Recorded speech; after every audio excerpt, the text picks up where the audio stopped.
여러분, 지금 1달러에 엔화가 얼마인지 아십니까? 159엔입니다. 근데 이 숫자 그냥 환율이 좀 올랐네 하고 넘길 숫자가 아니에요.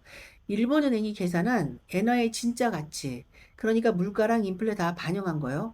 이게 지금 50년 전, 그러니까 1971년 일본의 고정환율제가 무너졌을 때보다 낮습니다. 반세기 전보다 지금이 더 싸다는 거예요, 엔화가.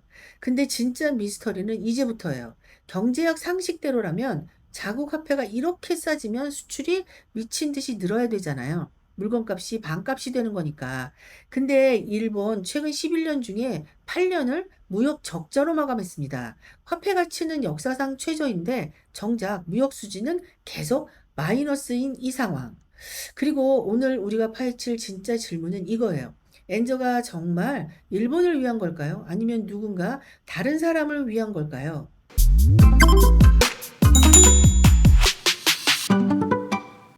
안녕하십니까? 미묘입니다.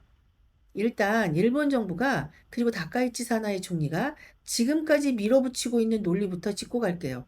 엔화가 싸지면 일본 제품이 해외에서 더 싸게 팔리고 그럼 수출 기업들이 돈을 더 벌고 그 돈이 결국 일본 국민들한테도 돌아온다.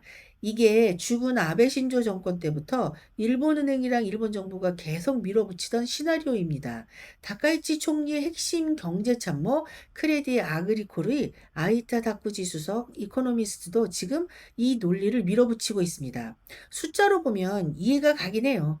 달러당 100엔일 때 일본 기업이 10만 엔짜리 제품을 팔려면 가격을 1000달러로 매겨야 해요. 근데 1달러에 150엔이 된다면 똑같은 제품을 666달러에 팔 수 있습니다. 가격 경쟁력이 확 올라가는 거죠. 그래서 다카이치 총리는 최근에 이런 말까지 했어요. 어떠한 희생을 치르더라도 자동차 산업만은 지키겠다고요. 아우, 되게 든든해 보이는 말이죠. 근데 여기서 우리가 놓치면 안 되는 게 있습니다. 그 희생이 누구의 희생이냐는 거예요. 자, 여기서 첫 번째 반전이에요.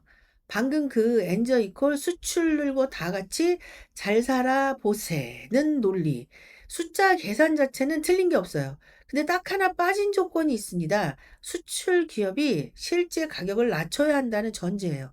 근데 현실에서 일본 수출 기업들 안 그러잖아요. 위에 예시 그대로 가면 666달러에 팔아야 되는데 1000달러라는 가격을 그대로 유지해 버리는 게 대부분이죠. 가격은 그대로 두고 엔화로 환산했을 때 받는 돈만 10만 엔에서 15만 엔으로 튀어 오른다는 거예요. 소비자는 1도 이득을 못 보고 기업 이익만 그대로 뻥튀기 된다는 거죠. 아니 우리 앞에 마트만 가도 그렇잖아요. 올린 라면값이 언제는 또 내렸다 올랐다 뭐 이럽니까? 한 번 오른 가격은 내려가지 않는다는 거예요. 자 그럼 그 나머지 5만 원은 누구 주머니에서 나온 걸까요? 자 팩트 체크 다시 들어갈게요. 엔저가 되면 수입품 가격은 어떻게 될까요 그럼? 당연히 오르겠죠. 1달러짜리 수입품을 사려면 100엔이면 되던 게 150엔을 내야 해요. 2025년 하반기 기준 데이터를 보면 2020년 이후 일본에서 일어난 물가 상승의 80%가 에너지, 식품, 의류, 신발처럼 수입 의존도 높은 품목에서 나왔습니다. 일본은 한국처럼 자원 없는 나라잖아요. 에너지도 식량도 대부분 수입합니다. 그러니까 엔저가 되면 진짜 직격탄 맞는 건 매일 장 보고 기름 넣고 옷 사 입는 그냥 일반 국민들입니다. 정리하면 이렇습니다. 엔저는 대형 수출 대기업 특히 자동차 기업들한테 이익, 주가는 오르고 그리고 또 일반 가게나 중소기업의 실질 소득은 내려가고 즉 지금 벌어지고 있는 일은 국민과 중소기업의 돈이 정치적으로 힘센 수출 대기업으로 옮겨가는 소득 이전이라는 겁니다. 그리고 실질 임금이 계속 떨어지니까 소비도 죽고 그 여파는 결국 대기업이 아닌 수백만 개의 일반 기업한테까지 돌아가는 거예요. 다카이치 총리가 말한 어떠한 희생을 치르더라도의 그 희생, 이제 누구 얘기인지 좀 감이 오시죠? 자, 여기서 오늘 영상의 핵심 미스터리로 들어가 볼게요. 상식적으로 생각해 보면 이렇습니다. 물건이 이렇게 싸지는데 왜 안 팔리는 걸까요? 아베 신조가 엔저로 무역 수지 개선하겠다고 선언한 지 11년. 그동안 일본 무역 수지 8번이 적자였어요. 심지어 2025년 상반기 역대급 엔저 한복판에서도 일본 GDP의 0.75% 10%만큼 적자를 냈습니다. 반면에 지금보다 엔화가 훨씬 비쌌던 1994년부터 2010년 사이엔 매년 흑자였습니다. 이거 완전 반대잖아요. 엔화가 비쌀 때 흑자 나고 엔화가 쌀 땐 적자 나는 거예요. 이유가 뭘까요? 첫 번째, 일본의 경쟁력 자체가 무너졌다는 겁니다. 1985년 일본은 전 세계 선진국 수출의 8%를 차지했어요. 지금은요, 엔화가 이렇게 싼데도 5.8%로 쪼그라들었어요. 반면 미국이랑 독일은 비슷한 점유율을 지금도 유지 중이고요. 전자산업은 2000년에 GDP의 1.3%짜리 무역 흑자를 내던 일본의 효자 산업이었는데 지금은 만성 적자입니다. 그리고 여기서 진짜 반전이 나와요. 아성이라 불리던 자동차 산업마저 2023년에 중국한테 수출량 1위 자리를 뺏겼습니다. 세계가 일본 하면 떠올리던 그 산업, 그 자동차 대국이 중국한테 밀린 거예요. 두 번째 이유가 더 아이러니한데요. 일본 완성차 업체들 해외 매출의 80% 이상이 일본에서 수출한 게 아니라 아예 해외 현지에서 생산한 물량입니다.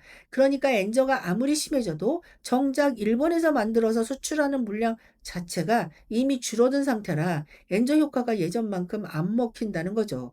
즉 정리하면 엔저는 계속 심해지는데 정작 그걸로 이득 볼 수 있는 수출 구조 자체가 사라지고 있다는 거예요. 여기서 그럼 자연스럽게 다음 질문이 나오죠. 그럼 일본은행이 금리 올린다면 엔화 다시 강해지는 거 아니야?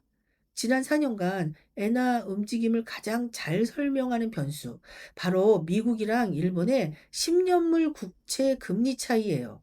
실제로 2001년에서 2013년, 2021년에서 2025년 구간에서 이 금리 차랑 엔달러 환율의 상관관계는 0.80, 경제 지표치고는 거의 예언 수준으로 딱딱 맞아 떨어졌습니다. 근데 여기서 두 번째 반전이에요. 같은 금리차 조건에도 요즘 엔화가 옛날보다 더 많이 떨어져 있어요. 금리차가 2.0% 포인트일 때 2001년에서 2013년엔 달러당 평균 95엔이었는데 2021년에서 2025년엔 달러당 123엔이었어요. 같은 조건에서 엔화가 30엔이나 더 싸진 겁니다.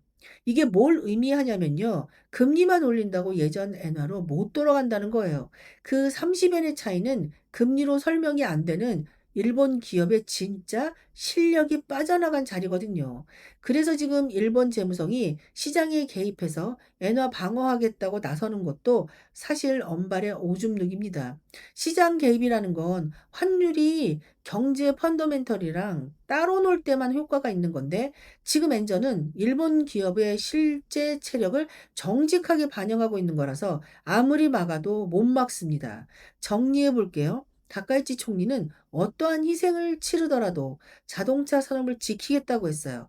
근데 그 정책이 지키고 있는 건 사실 국민의 지갑이 아니라 정치적으로 힘센 수출 대기업의 이익이었습니다. 엔저는 원인이 아니라 결과예요.